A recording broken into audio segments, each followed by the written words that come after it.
Good evening, everybody.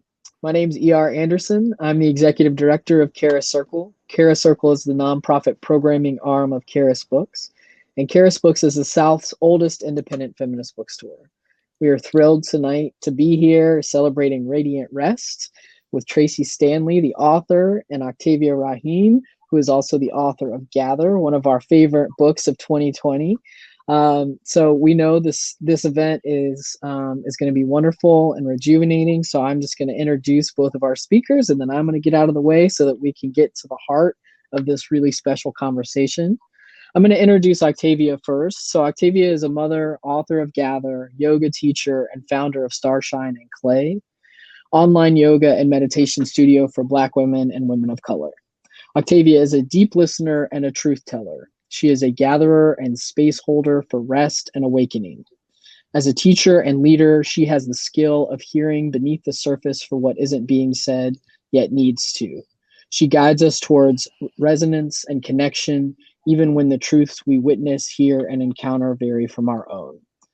Octavia co-founded Sacred Chill West Yoga and Meditation Studio in Atlanta. Sacred Chill West was not only a yoga studio, it was a community center that brought people together from all over our nation to practice, learn, rest, and grow. As a writer, Octavia has a distinctive voice, one that is wise, otherworldly, and also familiar.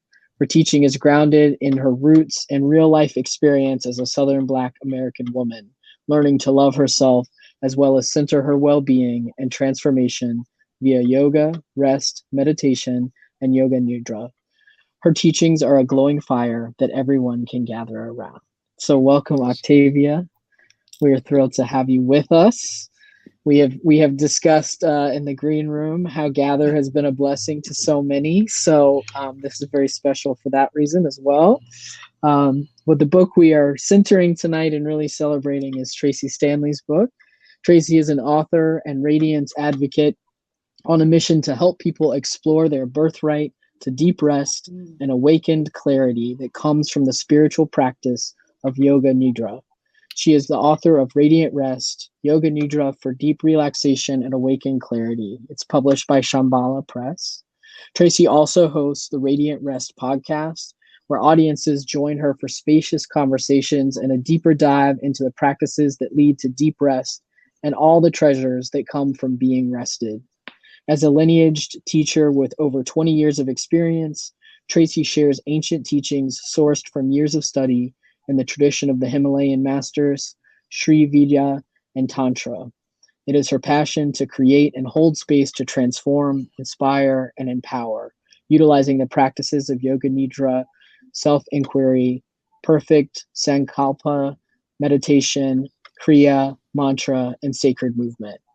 Tracee is highly sought after for her in-person and online trainings and retreats. She has worked with Marianne Williamson, Wanderlust, and the Lightning in a Bottle Festival, and also offered yoga and meditation on the most recent Oprah and Gail's Girls Getaway to the Bahamas. Tracee serves as a faculty member at the Esalen Institute, Omega Institute, and Kripalu.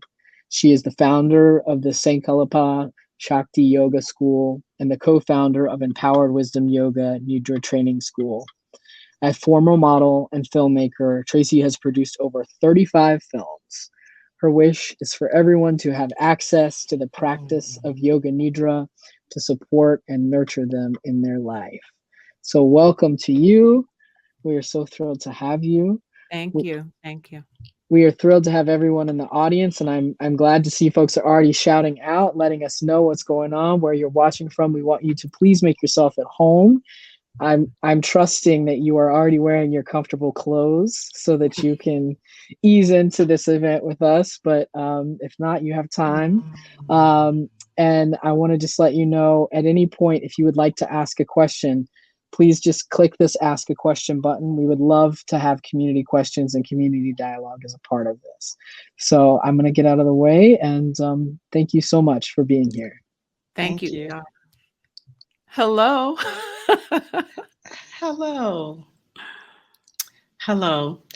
So I want to start by inviting us all to pause for a moment and to acknowledge the indigenous land that we all, if we're tuning in from the US or Canada or Mexico, well, acknowledge the land that we are on.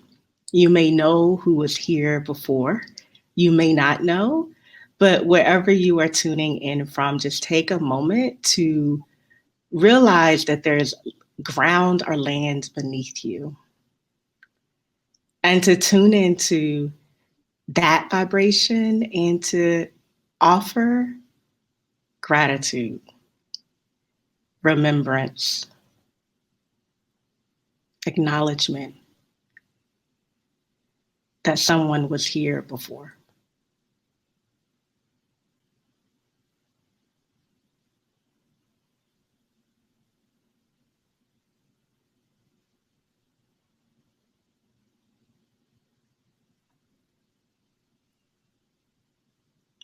And then I'd like to start or move forward by honoring and naming my personal ancestors who are well in spirit and who were the writers, who were the songwriters, who were the artists, whether they had a paintbrush or not. Charles Edward Ramsay III, Big Charles II, First Charles, Grandma Evelyn, Grandma Octavia, Grandma Annie Mae, Grandpapa Rag Norman, and Crawford Long. Ashe. I want to move forward by inviting Tracee Stanley, the author of Radiant Rest, to honor her ancestors who are well in spirit, who were the writers, who were the artists, who were the storytellers, who may have supported and guided her on her journey toward writing Radiant Rest. And you can do that aloud, or you can do that silently, Tracee. I honor Frederick Samuel Stanley II. Ashe. I honor Agnes Stanley. Ashe. I honor Louise Ellison, Reverend Ashe. Louise Ellison. I honor Adolph Ashe. Ellison. Ashe. I honor Carl Clark. Ashe. I honor Helena Justine. Ashe. I honor Ada Williams. I honor Fred Williams.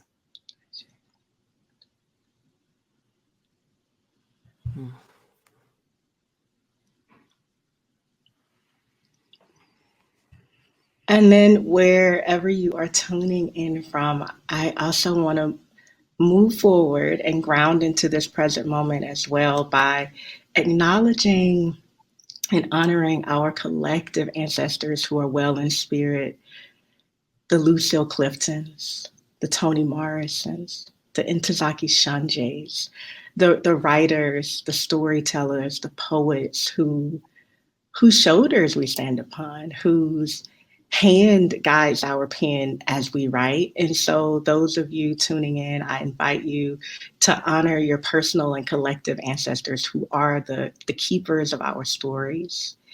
And you can share those in the chat. You can share those with each other. And we'll just take one more moment to be in the silence as these writers who are well in spirit join us here tonight.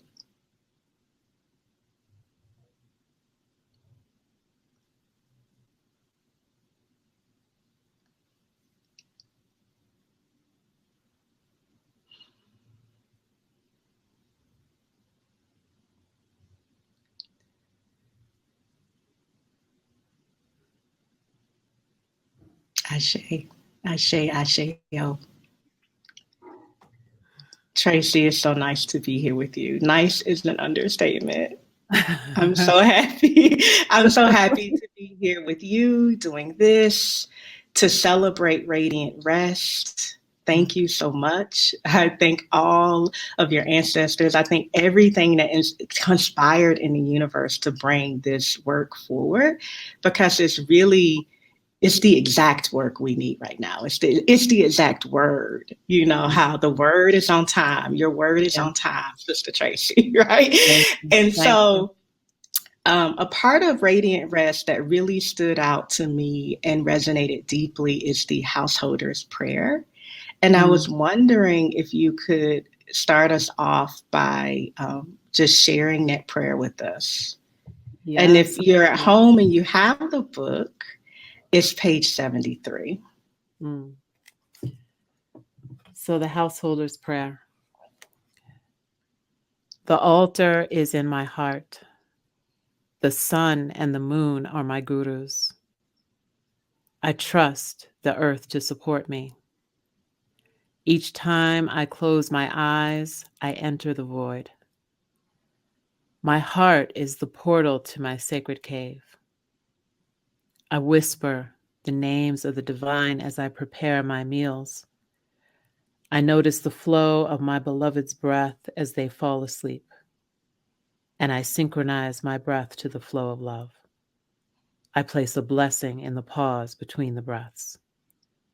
I hold the power to create a new reality with every thought. I honor silence as a blessing. I explore who I am and who I am not in the mirror of relationship. I question my beliefs with curiosity and courage. I honor my ancestors. I lay down all self-doubt with compassion and forgiveness. I remember the light of my soul as I enter the dream state. I recall the beauty of truth as I transition from sleep to waking. I know the vibration of truth. I remember that nothing is mundane. I honor the power of transition as a portal to transformation. Everything is an offering. My life is a sacred ritual. Thank you so much for that. Everything is an offering. Everything is an offering. This is an offering, right? Yes. Being here together, this is an offering. So, Tracee, the words that jump out to me in that prayer, all of them collectively, but what jumps out to me is this: I remember the light of my soul. I remember the light of my soul. And I was wondering if you could start by sharing with us your, not even definition, but understanding of what Yoga Nidra is and how it supports you in remembering the light of your soul. Thank you for that question. Yeah. You know, the thing that brought me deeper into Yoga Nidra, yoga, spiritual practice, was this one sutra from the Yoga Sutras, Vishoka Vajotishmati, that talks about this light. It's this eternal light. And this light is said to be beyond all sorrow. It is beyond all conditioning. It is beyond all life experience. It is the nature and the essence and the truth of who we really are. And when I read that 20 something years ago, I was like, wait a second, yoga is about finding this place. And there seem to be so many techniques and so many ways and so many practices and so much discipline that it was talked about how to get there. And when I actually practiced Yoga Nidra and laid down and literally did nothing, I practiced non-doing. I had this remembrance. And so to me, Yoga Nidra practice is a portal to remembering the essence of who we truly are, remembering our true power. And while it can be defined as so many different things, states of consciousness, a goddess, a technique, it is a portal for self-remembrance, and for being able to come back from that remembering with more courage, more clarity. And that remembering is something that nobody can ever take away from you. That's right. No matter how hard they try, no matter what they say or what they do, when you know your true essence, when you know the light of your soul, there's no one that can take that away.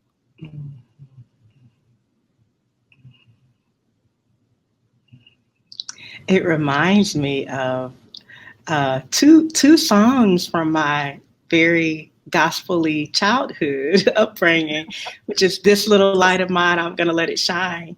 That's right. And then there's another song, "This Joy That I Have, the world didn't give it and the world can't take it away." You know, because I also feel like within that light of the soul, we start to, you know, if it has some ingredients, joy and bliss is, you know, within the stew of the soul. So thank you so much for sharing that, Yoga Nidra, as a portal to remembrance. To remembrance. And how did that entering into that portal? So I imagine, Tracee, that you didn't, some writers get up, they go sit at their desk and they try to make themselves right. I just do not believe that was your process, right? Like, I'm like, there was no, like the book doesn't read like a forced creation, right? It, to me, reads like, because I've like studied with you, I've trained with you, I'm like, this feels like practice, right? Like someone who's been this idea of bhavana, steeping in the practice, and then the essence just falls out of the leaf, you know, like tea. And so I'm just wondering how your Yoga Nidra practice supported you in bringing forward the book that is Radiant Rest. Well, the more we know about the practice of yoga and the states of consciousness that are possible and the remembering that is possible, the more we understand that we are not making anything happen. Everything is descending by grace. Whether it's that moment of bliss in your practice or that moment where something just descends from the heavens like an epiphany, it's all grace. So when I consider the process of writing, I really thought about the fact that, first of all, I wanted the book to be about cultivating a relationship with Yoga Nidra, because I could write a book about do this, do that, do this, do that, but it's not offering a way for you to enter that portal and then to receive. So I thought to myself that the process of writing needed to be the same thing. It needed the wisdom that was going to be transmitted through the book, if there was any, needed to descend by grace. It needed to be unveiled. My mind and my intellect and my ego needed to move out of the way in order for me to deliver what needed to come through for this time. And so, you know, the first thing I thought of was the most beautiful and clear thoughts that I have come after practice. So while I did have a writing desk in my room, I was lucky enough that my stepson was just going to college, so I had an empty room in my house. And essentially what I did was I created a permanent Yoga Nidra nest. I had my harmonium, and I had my writer's desk, and I had my hang drum. And I basically rotated between, you could say almost like they were stationed. You know how you work out and you have like a station? You're like, okay, I'm going to do the You arm, did a circuit. I'm going to have a circuit training. So it was literally like a circuit. And so I would begin my day with Yoga Nidra and free writing without any agenda. No agenda. And then I had all of my journals and all of my notebooks from over the years that was sitting as part of my kind of library. And it was an oracle library because there's literally no, cataloging. So I would sometimes, after I was finished free writing, I would just open to any page in any journal. And I would allow that to kind of start to inform. And then I would just start to write once I had the outline. And the outline came from, okay, what is my relationship with Yoga Nidra? How did I form this relationship? It first came with the idea that this was a technique, right? And wanting to know all the science and all the brain waves and all those things. But then it became like, oh, someone actually informs me that Yoga Nidra is a goddess as well. So it really evolved in a way where if I felt stuck or uninspired, I would begin chanting. And I would just chant for 20, 30 minutes, and then I would start free writing. And other times I would feel like I needed the tone because I have this deep D hang drum. And I would just go into this deep D and play all of the notes. And that kind of resonance felt like this grounding force. It felt like the inertia that's needed for Nidra. And then I would just go and lay down. And then other times when I was writing the nature amplification practices, I went out in nature for a week in the middle of nowhere in Ojai. And I would put myself in one of the hot springs and dig my body as deep as I could into the mud, because there's a hot spring there where the mud is just like really thick. And I would just feel the vibration of the earth. And I would be silent and still and just hear what needed to come through. So it was born of practice. And I feel like what I was really doing was translating as opposed to trying to impart information. I really wanted to impart the resonance of the practice. So it was a real translation of what was happening in my practice. Along with then there were times when I needed to research. And so I kind of knew and have known for a while what my own personal creative flow is. I'm not going to create anything after 3:00 in the afternoon. I'm not a late night person. I'm an early morning. I get up at 4:30 in the morning, and that's the sweet space where the nectar just drops down so much more effortlessly. But if I need to research, I can research after 1:00 and I can end my day at 4 because my brain is more active. The sun is higher up in the sky, and I love researching and I love reading. And so I knew when was it time to write and be creative, write poetry? When was it time to research? When was it time to rest and do nothing? And then all of that, along with all the other duties that I had, living in a home with a partner, with stepkids, with animals, with a house to take care of and a business to run. So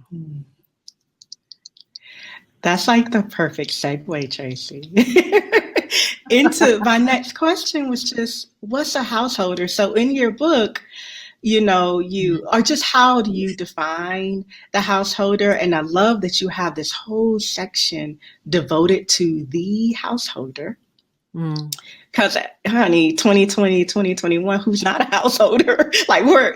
We've been posted up in our homes in a very different way.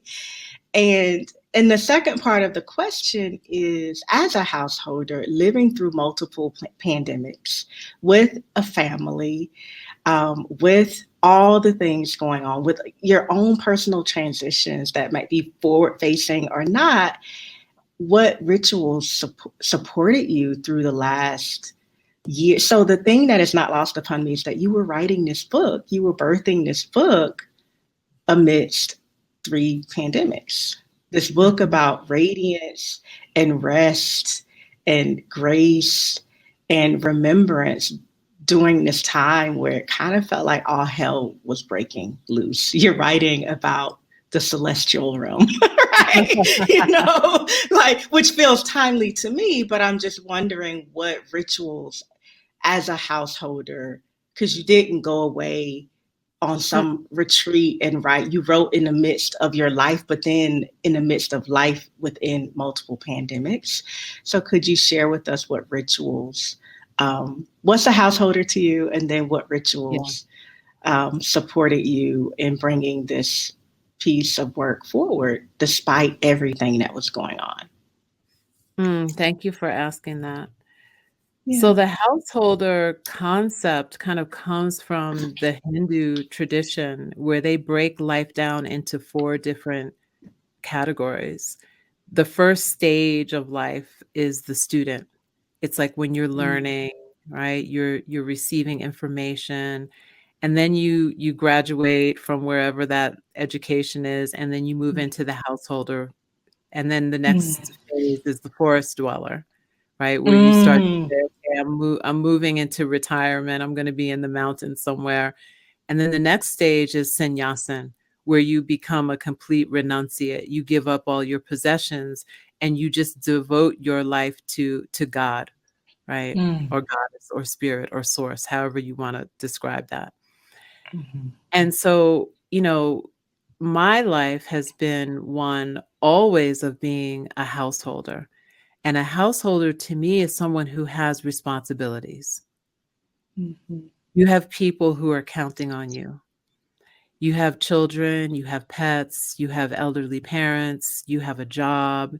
You're not living on a trust fund. You are working, you're in the world working and trying to be a productive member of society.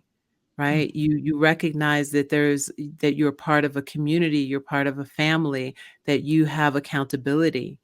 You don't have the luxury to just practice all day long. And I know a lot of times people think like, oh, you teach yoga, you must be, meditating 5 hours a day and like, not really doing anything. But this is the life of the householder. And of course, as I was writing this, I turned my book in on February 28th of 2020. And the pandemic had already started rolling out in China. And so as I was getting, like looking at the book, rereading it during like the rewrites and revisions, I was like, wow, everybody right now is a householder. I don't care who you are.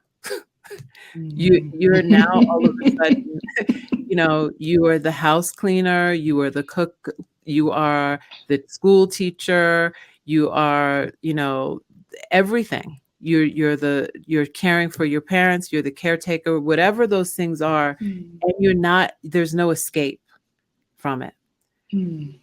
So it just felt like it was so timely to be able to offer some sort of guidance for this time, especially because the biggest thing that I would get from people in workshops and retreats was that they didn't have time to practice.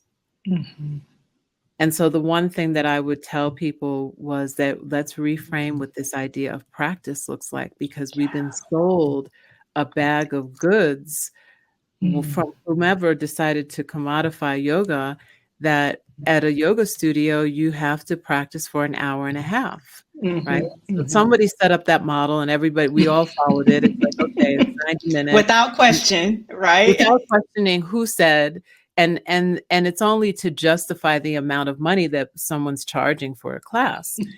And so what happens then when we get home, and I would see this when I would encourage students to start a home practice. They would say they don't have enough time. Oh, I don't have 90 minutes. Well, we don't need 90 minutes. It only takes 3 minutes for you to tune into your breath, or to be still, or to lay down. So the householder, and why I give it so much space in the book, is because we're all householders. And the people who need the practice the most Yes. are the people who are holding up their families and allowing that, people in their families to be able to see that they are giving themselves permission to just go and rest for 3 minutes, or to go outside and ground with your bare feet on the earth for 3 minutes. And that if you can take those little 3 minutes and weave that through your day, then all of a sudden you've had 15 minutes of practice. You've had 20 minutes of practice in a 24-hour period of time, because you've decided to not let the distractions rule you. And that when you have a moment, instead of picking up the phone and looking at Instagram or turning on CNN or whatever we do in our time that we're trying to fill, that we're actually just tuning into our breath. We're checking in with ourselves to see how we feel. We're resting. We're practicing Nidra. We're practicing meditation. So that kind of weaves into my answer of what are the rituals and the things that I did, is that I know what my cycles are. I also know the cycles of and the habits of the people that I was living with. That's right.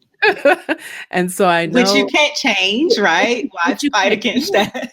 But I can weave through that. Yep. Right? Yep. Because I know that my beloved is going to wake up at a certain time, and that the dog is going to wake up at a certain time.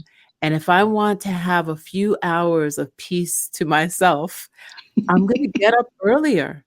I'm going to get up when I know that they're not going to be up. Right? And I'm going to claim that time for myself. I also know the value of communication, that not everybody knows what you need. Yep. So communicating to say, I need this. Can you give it to me? Because that you have to say, can you give it to me? Right? You can't think, I hope you figure it out. I'm not going to say anything. Exactly. You're just going to figure it out. Yeah, I'm going to rest for 15 minutes.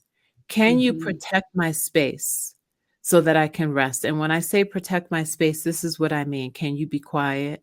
Can you make sure that the dog doesn't bark? Can you make, whatever the things are for the 15 minutes or the 5 minutes or the 3 minutes, just communicating those things. For me, being in nature is very, very important. Nature is such a teacher. Such a teacher. And so, like a lot of people, I have a garden, and I tripled the size of my garden during the pandemic. And I said, okay, this is where I'm going to spend that extra time that could be filled with something else that's not bringing me any lessons or bringing me any abundance, right? That's not bringing me any joy or bringing me any hope or showing me that the cycle of life there's death that's a part of life. It's inevitable. But there's also deep joy and birthing and blooming and excitement. And then before I knew it, I had twice as many birds, 3 times as many butterflies and bees. And I was creating a community of these insects and animals that were coming to visit the garden every day. And that in itself was a teaching. So that became a large part of my ritual, was tending to the garden, walking barefoot in the dirt. And that was also part of my alone time, because nobody else in the house cared about the garden. You said, I got it. I got something for myself. So as soon as I was like, oh, I'm going out to water the garden, nobody wanted to know anything about it. So it was just like, I could stay out there for, an hour. Nobody would come outside. So, finding that special thing that really speaks to you. And, if you're listening to this or you're watching it now, you can just kind of close your eyes for a moment and just consider, What is the thing that brings me the greatest joy, that fills my heart?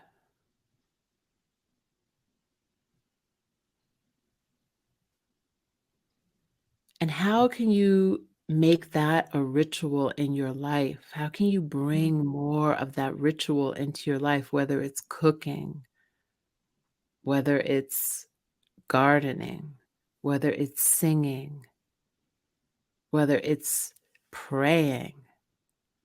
How can you become more devoted to that thing and bring that into your life as an everyday practice, an everyday ritual? That's how the householder's flow begins to weave through, and your life becomes a sacred ritual. Because you bring in what's sacred to you every day in little minute ways. Yeah. Little minute ways. Yeah. What I hear you saying that feels simple, profound, and powerful is choose ritual over distraction.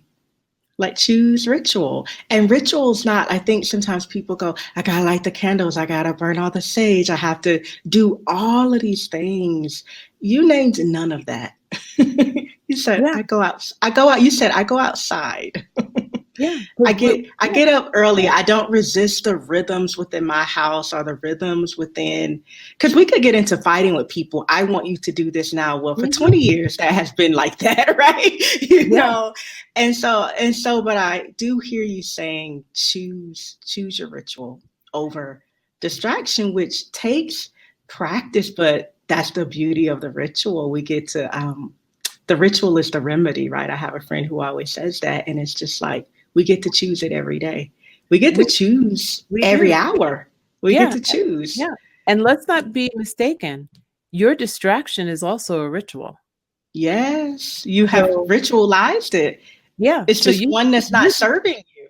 Yeah. You get to choose. Is your ritual serving you? Is it bringing you joy? Is it bringing you abundance? Or is it just taking you further down the rabbit hole? Because for some of us, the ritual is first thing in the morning when I open my eyes, I'm looking at my phone. That's a ritual. Yeah. Right. Yeah. So choose wisely and choose something that is dharmic, that makes you feel as though you're moving more towards who you really are or want to be, rather than saying, why did I just waste 15 minutes on blah, blah, blah, gossiping on the phone or doing whatever I was doing? You know, there's so many ways that we have that some of them don't even belong to us. They came from somebody else. Somebody else had that ritual and you picked it up. It's not even yours. And then I think it's important to, if you have a ritual, notice how it makes you feel, right? Because some of it is just mindless. Like you wake up, you get your phone, you're scrolling, and then you drink your coffee, and then you're like, but my stomach hurts. And you don't connect it to doom scrolling is making my stomach hurt. And you just think you have some digestive issue. Like sometimes we think the problem's really big, and it's just like, pay attention to the sensations that arise when you do X or when you engage with X. I hear you saying that as well. So you're inviting us to pay attention. Yeah, you know, you saying that reminds me of I was in this job, and part of my ritual was that when I was driving down the mountain and I got to the ocean, I would wait until I couldn't see the ocean anymore. And then I would start rolling my calls for the morning, right? Because you have to roll all your calls. And I had taken a vacation for like a week. And it was my first day going back to the office. And when I came down to the bottom and I saw the ocean, I felt this knot in my stomach, like my whole stomach was cramping. And I was like, what is that? That is so strange.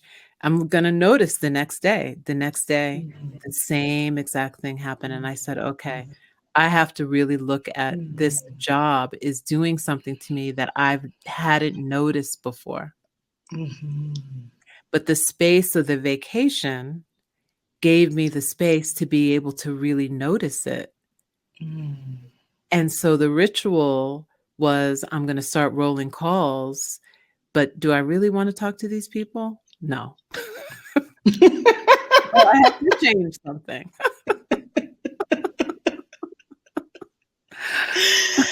Oh, man.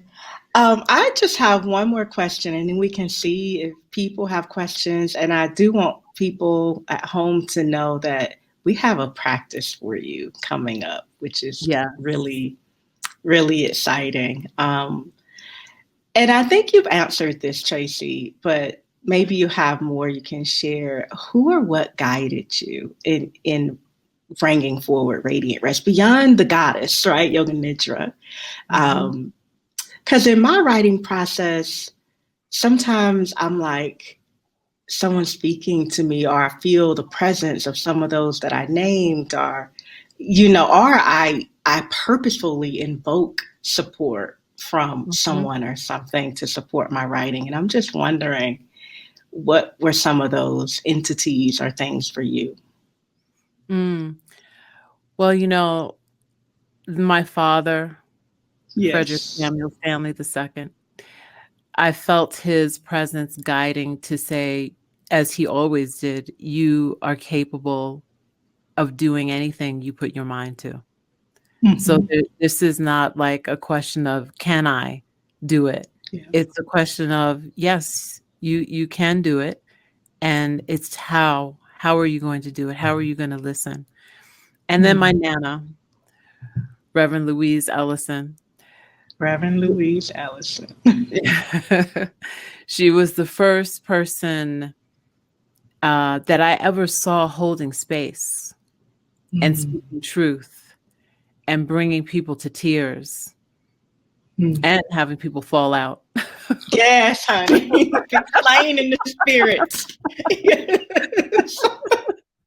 She's not even at home. Yeah. The Reverend. And to see a powerful woman, holding that space, she informs everything that I do. And she informs everything that I do. And my mother, Dr. Janice Yaden Freeman, she is she's always valued education. And even though I didn't follow in her footsteps of academia, it was always I was always reading. She taught me to read. When I was 2 years old, I was reading the New York Times. So, she loves to tell this story that I was like, would look at the paper, and then at some point I started reading, and her and my dad were like, what is going on? And, I value that because my parents were very strict. And at the time, I didn't like it. But part of what they wanted me to do, because I wasn't allowed to watch television, is that I read the encyclopedia from A to Z. That was my entertainment. So they gave me the love of the word. They gave me the love of the written word, of reading. And that's a gift that I relied on for my entire life. My entire previous career was about, reading books and reading screenplays and deciding which of those things should be made into films. So I also have to acknowledge that there was a man whose name I do not know and will never know, who came up to me 25 years ago in a coffee shop. I was not soliciting him. He came up to me and he said, I have 3 things to tell you. He told me 2 of them. And the last thing was, you're going to write a book. And so I've always held that, as like, this man turned out he was a psychic. I don't go to psychic. And it's like, there's all these things that weave in through our life that we never even know where they're meant to lead us. But when I look back, I see how all of these things have held me up until the moment that I decided to write this book. And then they continued to guide me because I was able to listen. Yes. And I was able to call on them. I was able to ask for guidance.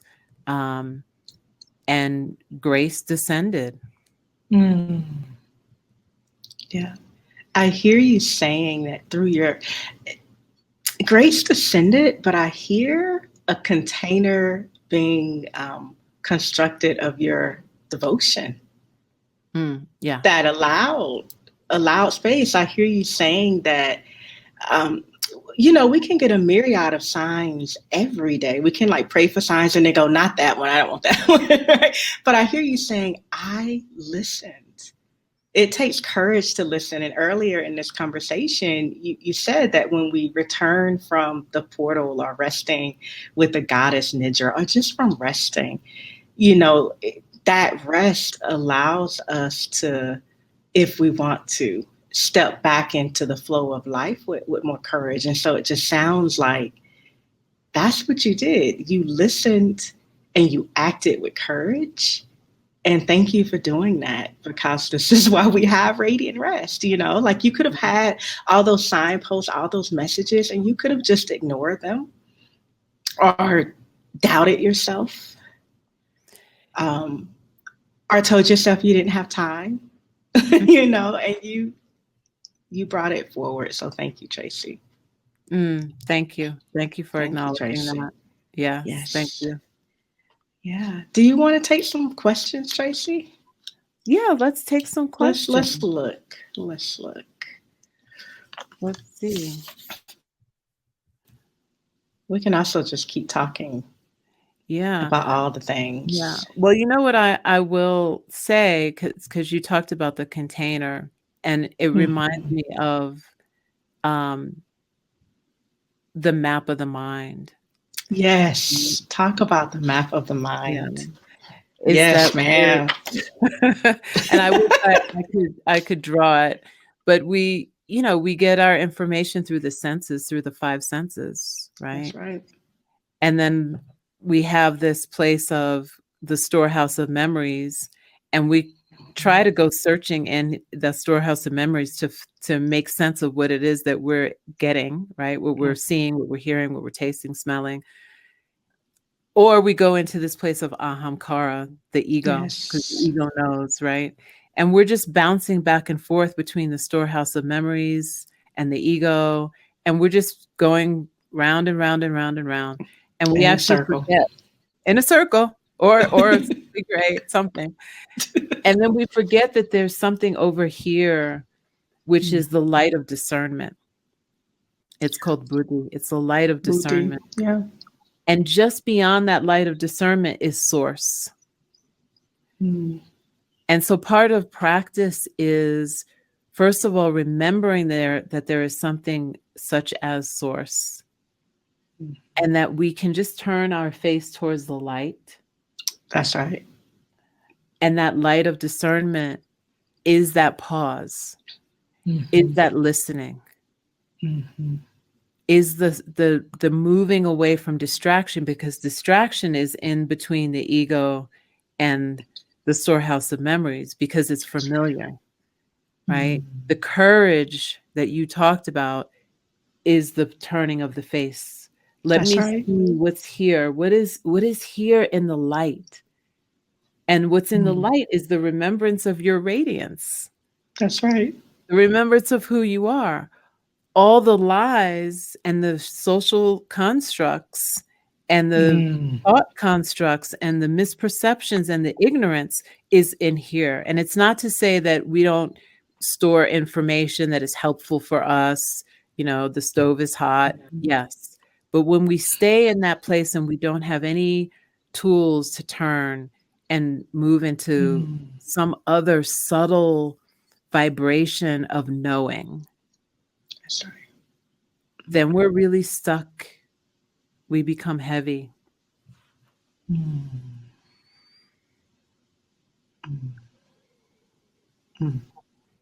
Thank you for sharing that map of the mind. Yeah. Yeah. Yeah. I do see a question that I actually feel like connects to map of the mind. Jennifer asked, have you ever felt fear of connecting to yourself? How do you overcome the fear of knowing your own light? Jennifer, that's a wonderful question. So, I think that for me, I can only speak from my own personal experience. I didn't know that the practice that I was going to do, this practice called Yoga Nidra, was going to lead me to that light. It was kind of a surprise, right? Of, whoa, what is it that just happened? I experienced my own light. And so the question that I would ask around fear is, what are the consequences? What are the negative consequences for you knowing your own light and your own power?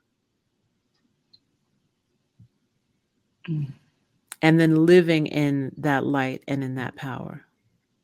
And if anybody wants to answer that question in the chat, they can. What are the negative consequences of you experiencing your own light and your own power and living in it? What I feel is that many times the answer to that question has to do with other people. It has to do with, well, how are other people going to react to me if I'm in my power? Who won't like me anymore if I'm powerful? Because how many of us have been told, and I see Atima is saying, rejection from people with systemic power who seem to hold the keys to opportunity. Yeah, as a Black woman, I can definitely say that there are many people who don't want to see us thriving, right? So there's danger perhaps involved in you thriving and being in your power. That other people may say, well, who do you think you are?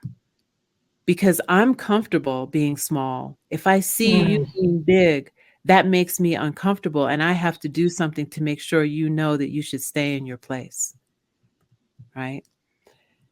So there's so many different things that happen where it's safer for us to stay small. It's safer for us to be invisible. And it's safer because there's been danger. There's been trauma. But it's time. It's time for us to step into our power. It's time for us to claim it, reclaim it, because it hasn't gone anywhere. And that's the lie that people want you to believe, is that you're powerless, that you don't have any power, that your power has been taken away. Your power hasn't. This is the same thing that we've talked about at the very beginning, this place inside the heart that is eternal, it's effulgent, it's radiant, it's powerful. This is why the distraction keeps you looking on the external as opposed to going to the internal, because the internal is where the answer is. And so really sit with that and ask yourself the question. And if you feel as though there are people who would rather see you weak, rather see you suffering than see you powerful, and then when you're in your power, ask you, what is it that you did? How did you do it? Show me the way. You should consider the relationship that you have, the amount of time that you invest with those people.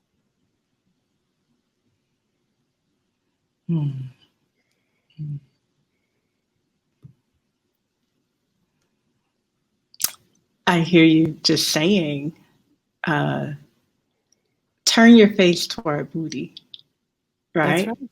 Turn your face toward Booty. Turn your face toward the rising sun of a new day begun, right? I hear you saying that. And because what's on the other side of the fear, and the fallout, because there will be some. That's right. I know this. When you go, I have a voice, I have something to say, and I matter, there's gonna be fallout, right? But you're like, freedom, liberation is what's on the other side of that. And that is, there's no other way to freedom, right? No. And so thank you for taking the time to answer that question that Jennifer asked. I think we probably have time for one.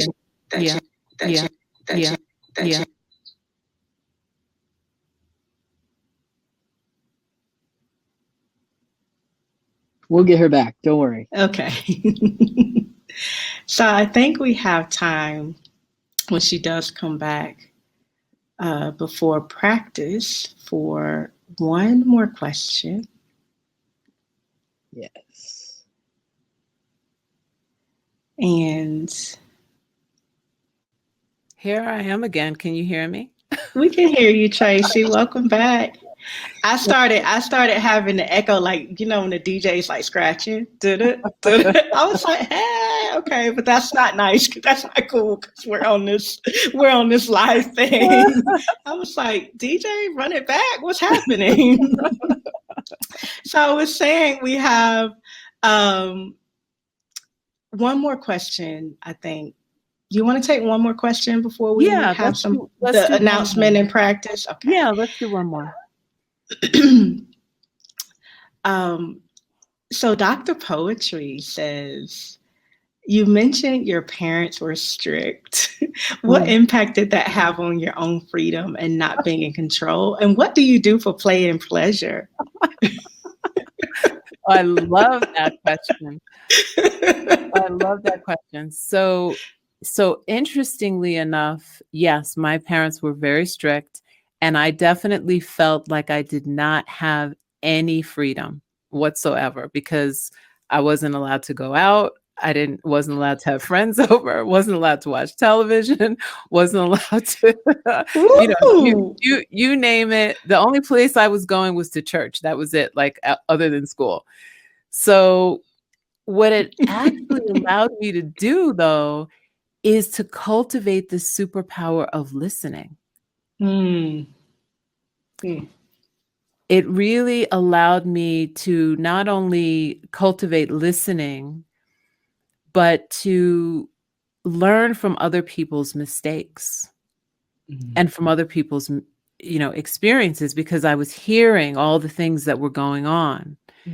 And then I was deciding and discerning, really, were those mistakes that I wanted to take a chance of getting a beating at the time to make those mistakes, or to see what would happen with friends of mine who would make mistakes, or people that I would know in school. And I would say, okay, that's something that I never want to do, because I got to see them from beginning to end and see where it led. And I know I don't want to do that. So freedom, what happened is that the lack of freedom, once I got older, turned to rebellion. So at the time, at least what I was taught was that a Black woman's beauty lies in the length of her hair. That was always what I was taught. So as soon as I got to be like 15, I just shaved the sides of my head, and I basically yes, Teen Tracee. Teen Tracee was like, oh, I love Grace Jones, and I'm just going to look like Grace Jones. And so that was the beginning. And the only way that I could control anything was really in what my appearance was. What clothes did I choose to wear? What color was I going to, put in my hair? Whatever the things were. And so that was how I became creatively free, is my own self-expression. And, after a while, I think my dad softened, my mom softened, and they started to see me for who I was. I think there was a lot of what they wanted to do was control how the world was going to interact with me. So they were trying to create this buffer, this container, but you can't create a buffer. There's no buffer that you're going to create for a child. Eventually, they have to go out into the world. And so what do I do for fun? I go in nature. I love to paddleboard. I love to snowboard. I love to do anything in nature. I love to laugh. Anybody who knows me knows I love to dance. So I'm all about joy, however I can experience joy.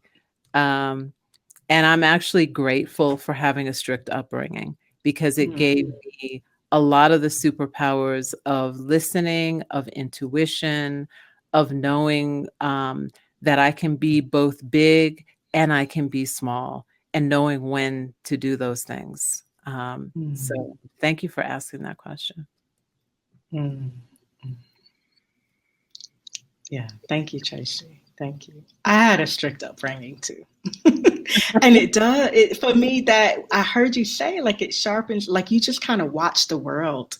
And I think part of that was how I think I was born writing, like a writer in my heart, but like I didn't watch the world. I'm over here taking notes in my little coloring book, just taking notes on life. Exactly. Observing a lot of it. I got to experience it, but very much the same. Nope, you're not doing that. We went to vacation Bible school and we went to church, right? And so we share that in common. And I think that's the time we have for questions. Yeah, if we want to have a practice, we want to get to this practice, you all. So yeah. I think we're going to call ER up, right? ER. And then while welcome back. Talking, welcome back, ER. We'll start to get ready. So some of you might want to sit, some of you might want to lay down, you might have your blankets, your pillows. Set yourself up like royalty, like you would set yourself or your most beloved up.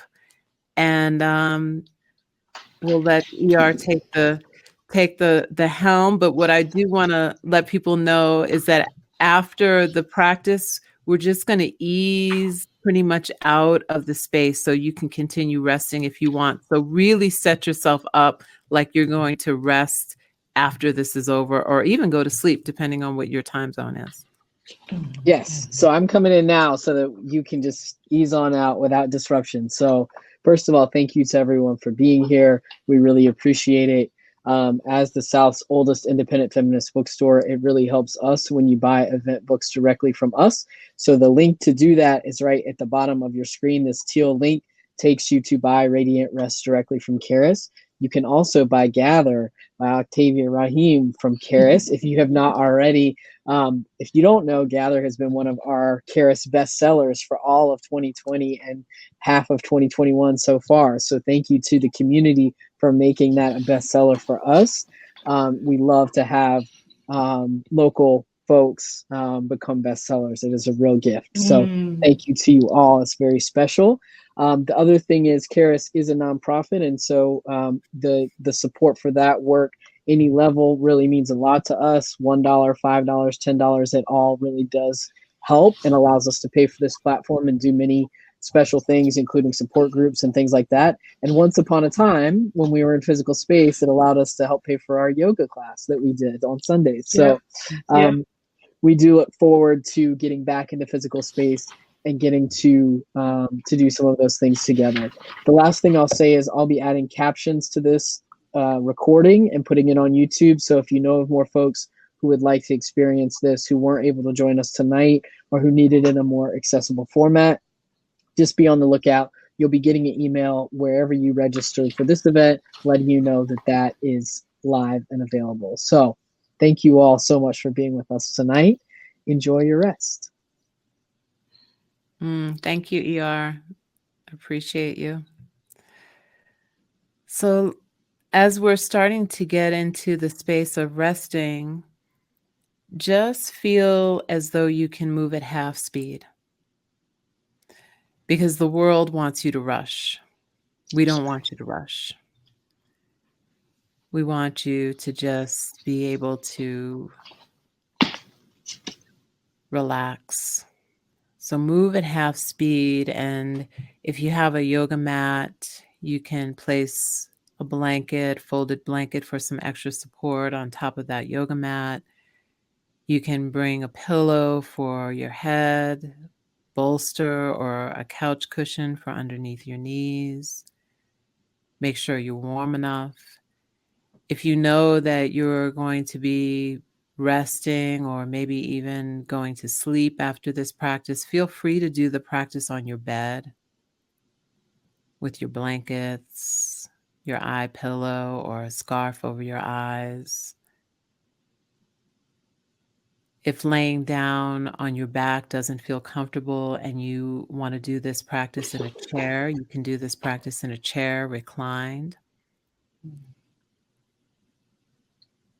So just find the most comfortable place for you. It doesn't have to look like anything you've ever seen or anything anyone has ever told you. You know where your body feels most supported, and find yourself there. So over the next minute or 90 seconds or so, and remember, you're moving at half speed. So when we start to move into this portal of rest and yoga nidra practice, time and space starts to shift. Mm-hmm. Time and space starts to slow down. And you can even begin to notice how this space starts to slow down by just feeling as though your breath itself is slowing down. So you just become conscious, no matter where you are or what you're doing right now, of the breath. And just see if you can follow my breath to inhale on 1, on 2, on 3, on 4. Exhale on 1, on 2, on 3, on 4. Inhale on 1, on 2, on 3, on 4. Exhale on 1, on 2, on 3, on 4. So keep going on your own as you continue to set up, or you finally make your way into settling onto your back or onto your side. Just count the breaths. Make the breath even on the inhale and even on the exhale. In just 1 minute, as you start to find your way into your final resting posture, you really feel the breath moving in the belly. So you just start to notice that as you inhale, the navel rises slowly.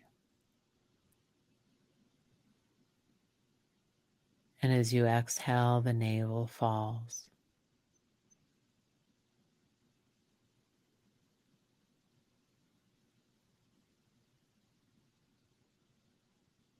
And you feel the earth beneath you, or whatever it is that you are lying on. And you feel that when you feel your body receive an inhale, you feel the earth rising up to hold and cradle your body. And as the body releases an exhale, the body just surrenders into that hold. So it is an unconditional nurturing and unconditional holding and love and support that is coming from the earth as it rises up to greet your body. And as the body exhales, you find one more place where you can soften and let the weight of your body be received by the Great Mother. The Great Mother who is our oldest ancestor.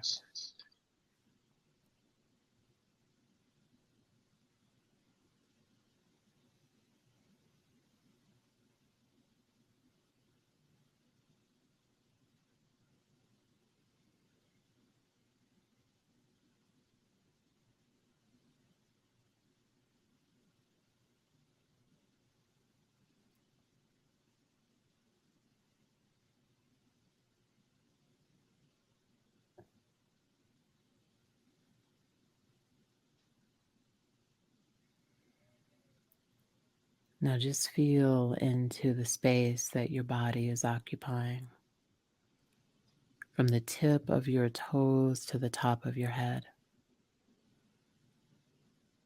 Just feel into the space inside of your body.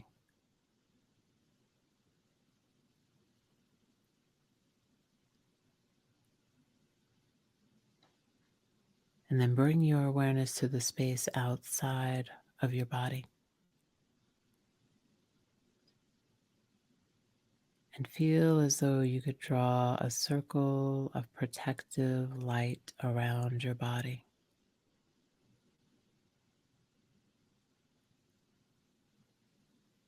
Sense the presence of your ancestors around the circumference of this circle. Feel and sense that those ancestors, those ones that are well in spirit, are there cleansing the space, protecting the space. Feel the presence of your ancestors.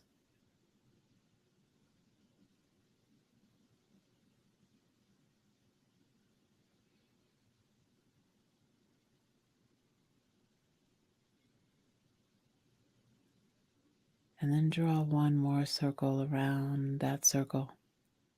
This is the circle of healing. Feel and sense the presence of all of your healing tools, your tonics, your plants, the spaces that feel most healing for you.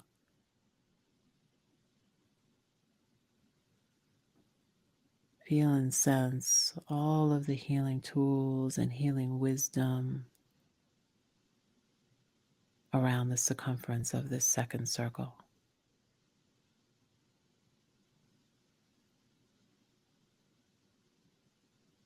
And then just draw one more circle around that circle, calling in whatever it is that you need most as this outermost circle,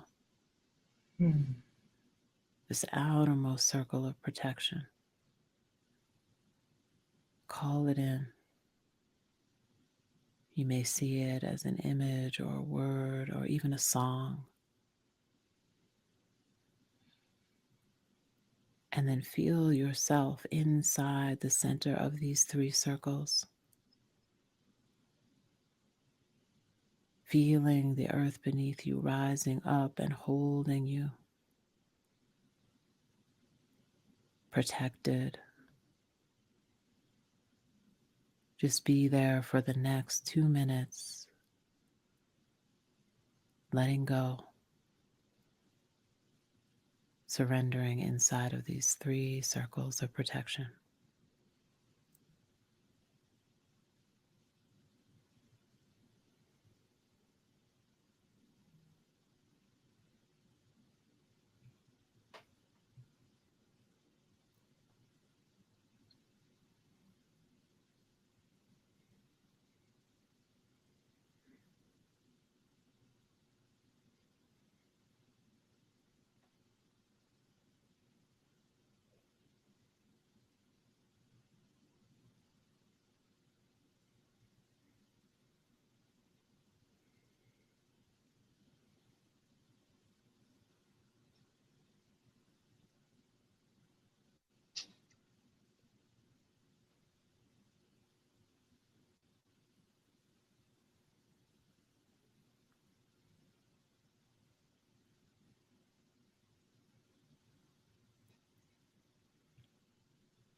Now continue to notice your body breathing and begin to count your exhales backwards from 27 all the way to 0. Each time your body exhales, you release a layer of thought and a layer of constriction or tension from the body.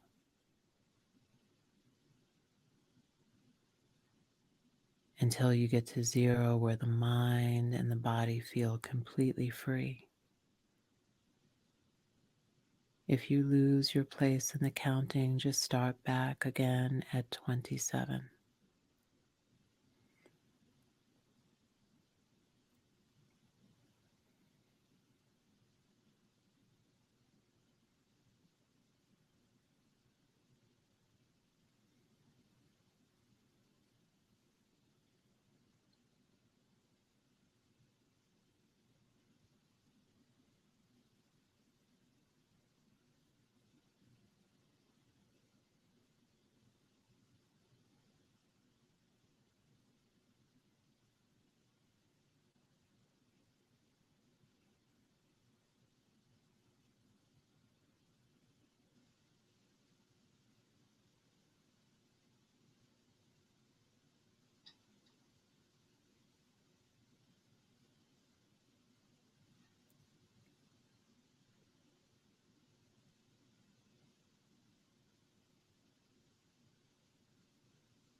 Now, wherever you are in the counting, just let that go.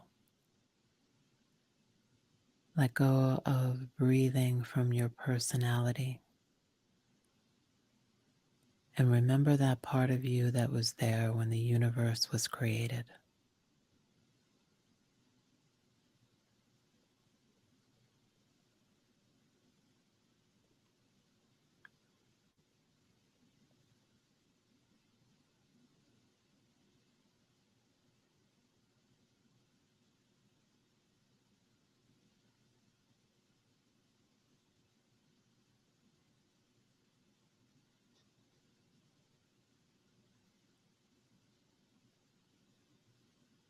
Continue inviting stillness and ease into the body.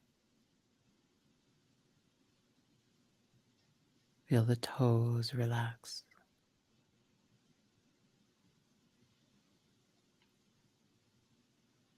Heels relax.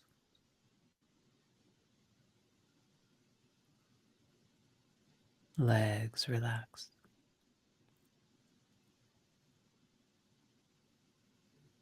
Buttocks relax. Lower back relax.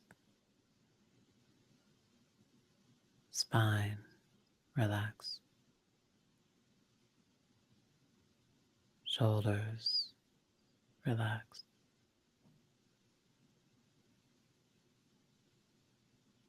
Scalp relax. Forehead relax. Eyes, temples, cheeks, throat, chest,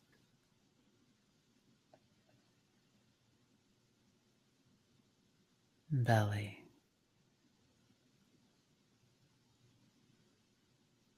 pelvis, hips, upper legs, knees, shins, feet, toes. Feel your whole body from the tip of your toes to the top of your head, softening, grounding, being received by the earth. Let your body be heavy.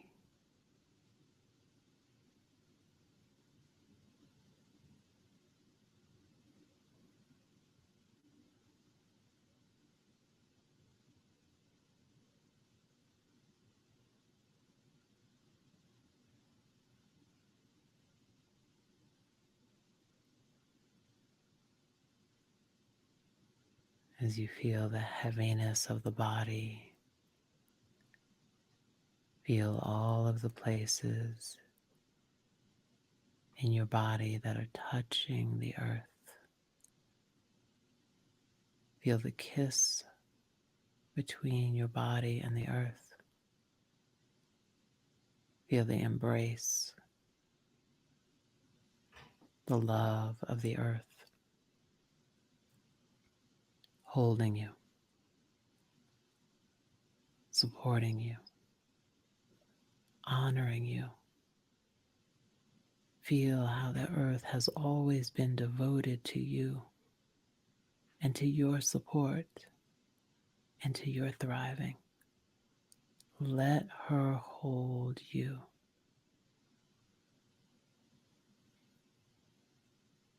Let her hold you.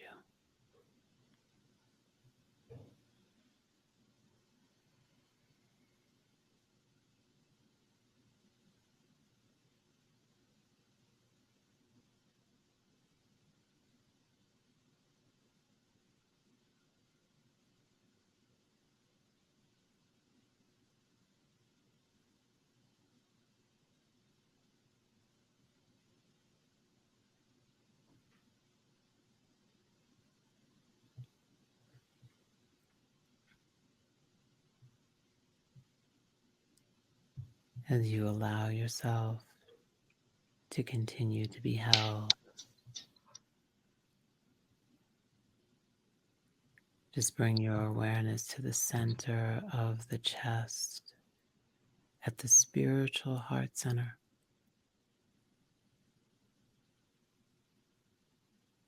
Feel as though the breath is moving into the heart center, the center of the chest deep behind the sternum, and feel as though the breath is moving out from that space. There's nothing to do, just to feel or sense or even just trust that the heart center itself is breathing. Feel that breath. Soften, be held, awareness at the heart center.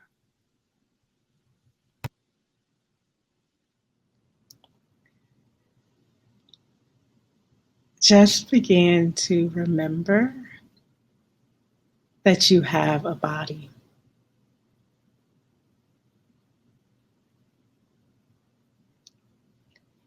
And that your body is lying against the floor, being held and supported by the earth.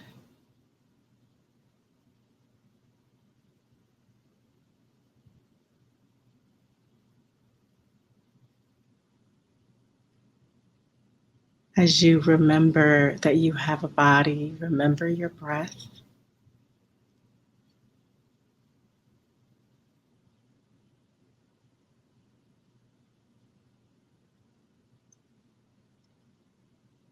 And then follow the flow of that breath as you begin to move your body, the smallest movements. And of course, if you want to stay where you are, you can stay where you are.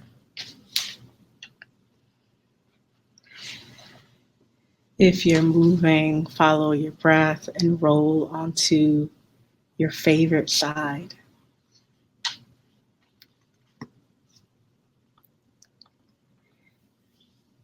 And rest right there, feeling into all three layers of this protective circle. The circle that is always here, this container of protection and support.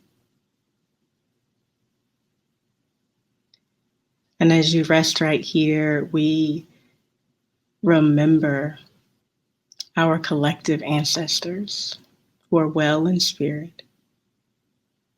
We remember and we thank them. Tracee and I remember and honor our ancestors who were the writers, the singers, the artists, whose hands guide our hands, whose voice still speaks through ours. We remember them and we thank them. We thank you all so much for being here. We thank Tracee Stanley for turning her light, turning her face toward the rising sun, for remembering the light of her soul. And we thank you for bringing this gift called Radiant Rest forward to all of us. We thank you, Karis, for your work in community and for elevating the truth and voices that are not always heard. Thank you all.